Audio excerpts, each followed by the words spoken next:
म as a coach चाहिँ कतिजना मान्छे म कहाँ आउनुहुन्छ र भन्नुहुन्छ कि किनकि म मेन्टली स्ट्रङ छुइनँ अथवा डिसिप्लिन छुइनँ, मलाई चाहिँ एउटा मर्निङ रुटिन क्रिएट गर्नलाई र कन्सिस्टेन्टली फलो गर्नलाई चाहिँ गाह्रो हुन्छ। म अलिकति मेन्टली स्ट्रङ भएको भए अलिकति सजिलो हुन्थ्यो होला।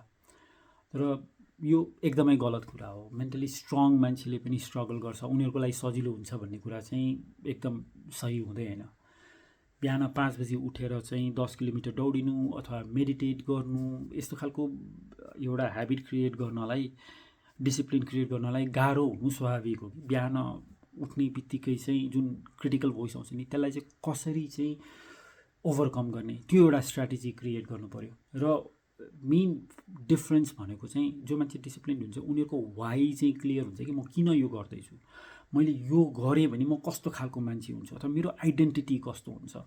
यसमा उनीहरूले प्रशस्त टाइम बिताएको हुन्छ र उनीहरूले स्ट्रगल नगर्ने होइन कि, किनभने उनीहरूको वाइ यति क्लियर छ र उनीहरूको कस्तो खालको आइडेन्टिटी क्रिएट गर्न चाहन्छु, म कस्तो खालको मान्छे हुन चाहन्छु भन्ने कुरा यति क्लियर छ कि उनीहरू स्ट्रगल गरे पनि, उनीहरूलाई दुःख भए पनि, गाह्रो लागे पनि, अल्छी लागे पनि उनीहरूले गर्छन्।